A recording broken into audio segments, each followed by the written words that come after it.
আমি মুখ্য সূক্ষ্ম মানুষ বাবু, কিছুই জানি না। এই এদেশের রং তামাশা কিছুই বুঝি না। আমি মুখ্য সূক্ষ্ম মানুষ বাবু, কিছুই জানি না। আজকে যিনি দক্ষিণেতে কালকে তিনি বামের। আজকে যিনি দক্ষিণেতে কালকে তিনি বামের। আজকে যিনি তেরঙ্গাতে কাল ভক্ত রামের। মিউজিক্যাল চেয়ার বানায় ফেলছে আর কি। যে পারছে বসে বসে, যেদিকে একটা চেয়ার খালি হলেই হলো, সে যে কোনো চেয়ার হলেই হবে আর কি।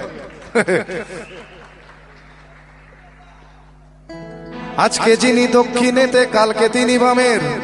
আজকে যিনি তেরঙ্গাতে কাল ভক্ত রামের। কে যে কখন কার পেছনে, কে যে কখন, এখন সবাই সবাইকে শেল্টার দিচ্ছে, হচ্ছে না? এখন কোয়ালিশন হচ্ছে, এ ওর সাথে গাঁট বেঁধে ফেলছে, ও ওর সাথে ফেলছে। কে যে কখন কাকে শেল্টার দিচ্ছে বোঝা যাচ্ছে না। কে যে কখন কার পেছনে বুঝি না কে খাঁটি। কে যে কখন কার পেছনে বুঝি না কে খাঁটি। আসলে আসলে সবাই সবার পেছনেতে সবার হাতেই কাঠি।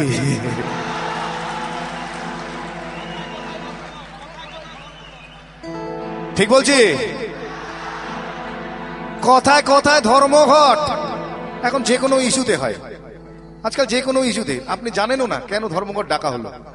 একটা অর্গানাইজড ফোর্স হলেই হবে আর কি। আমি তো ভাবছি এবার ডাকাতরাও ইস্যু করে বলতে পারে, এলাকায় প্রতিরোধ হচ্ছে, ডাকাতি করা যাচ্ছে না, ঠিক হচ্ছে না, এই চল তোরা বন্ধ রাখি।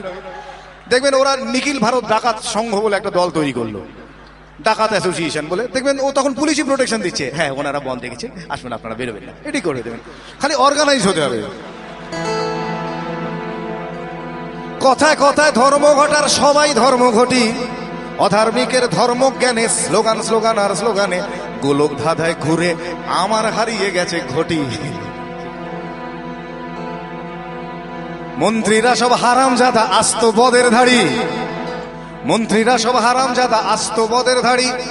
তুড়ুক নাচে মন্ত্রী সভা এখনো বাইজি বাড়ি।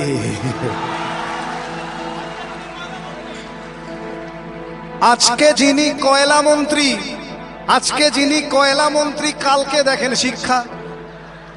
মানে স্পেশালাইজ করার দরকার নেই, কয়লা বুঝবো শিক্ষা বুঝলো, কোনো ব্যাপার না, এটা একটা ব্যাপার। আসলে মন্ত্রিত্বটা চাই। হ্যাঁ, মানে কয়লা শিক্ষা কি পার্থক্য? আসল তো ব্যাপারটা জনগণকে সার্ভ করা নয়। মানে কয়লা মন্ত্রী হলে কয়লা ঝাড়বো, আর শিক্ষা মন্ত্রী হলে বই খাতা ঝাড়বো, ওই ঝাড়াটাই বড় কথা আর কি। আজকে যিনি কয়লা মন্ত্রী কালকে দেখেন শিক্ষা। আজকে যিনি কয়লা মন্ত্রী কালকে দেখেন শিক্ষা। তাই কয়লা কালো শিক্ষা নিয়ে মানুষ করে ভিক্ষা। আর মানুষ চালাও মাথা মোটা। নিজেদের সম্পর্কে এর চেয়ে ভালো কমপ্লিমেন্ট আর দিতে পারলাম না। এর চেয়ে প্রচুর খারাপ দেয়া যায়, এর চেয়ে ভালো আর কিছু নেই। আর মানুষ চালাও মাথা মোটা, ভোট দিতে যায় নেচে। দেবেন না? এই তো আসবে আবার। কোথায় যাচ্ছেন? যাই একটু ভোটটা দিয়ে আসি। কোথায় যাচ্ছেন? ভোটটা দিচ্ছেন। আগের দিন মাংস টাংস কিনে বৌদিকে বললাম একটু ভালো করে আদা দিয়ে বেটে, ওটা দিয়ে ঘেটে, ওটা দিয়ে চেটে একটু বানাও, ওটা খেয়ে তাও যাচ্ছেন ভোট দিতে আর কি। করে ভোট দিতে গেলেন আর কি। কি হচ্ছে? গণতান্ত্রিক অধিকার, হ্যাঁ বুঝলেন কিনা না। এই ব্যাপারে আমার একটা ঘটনা মনে পড়ছে। এই লাস্ট কর্পোরেশন ইলেকশনে আমাদের ওখানে একজন জিতেছেন। কে ওটা জিতেছে? এবার দেখা যাচ্ছে ওই জেতার পরে যেটা হয় তাসা ফাঁসা নিয়ে বেরিয়েছে, আবির্ভাব কাড়াক ঝিং হচ্ছে খুব, হ্যাঁ বেরিয়েছে আর কি। তো দেখি আমারই চেনা একজন নাচছে। তো তাকে আমি জিজ্ঞেস করলাম, নাচছিস কেন? এমনি জিজ্ঞেস করেছি, নাচছিস কেন? চলো কবে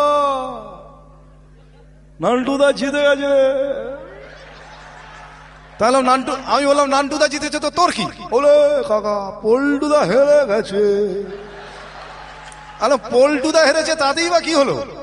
বলে পল্টুদা চোর ছিল। আলো আর নান্টুদা, বলে নান্টুদা আরো বড় চোর। আমি তখন জিজ্ঞেস করলাম, মা তাহলে তুই নাচছিস কেন? মাথা চুল বোঝে, আমি ও বেশি নাচি মাইরি। আর মানুষ চালাও মাথা মোটা ভোট দিতে যায় নেচে। আর মানুষ চালাও মাথা মোটা ভোট দিতে যায় নেচে। দেশের মানুষ তো কোন ছাড়, মন্ত্রীগুলো কুলাঙ্গার। দেশের মানুষ তো কোন ছাড়, মন্ত্রীগুলো কুলাঙ্গার। ভালো দাম পেলে এরা বাপকেও দেবে বেচে। কিন্তু এটাই শেষ কথা নয়। শেষ কথা আপনার আমার মতো সাধারণ মানুষেরাই একদিন বলবে।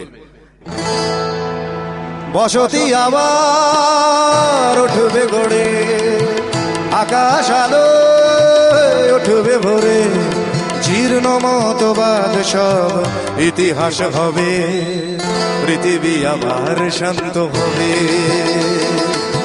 পৃথিবী আবার শান্ত হবে। একদিন ঝড় থেমে যাবে, পৃথিবী আবার শান্ত হবে, পৃথিবী আবার শান্ত হবে, পৃথিবী আবার শান্ত।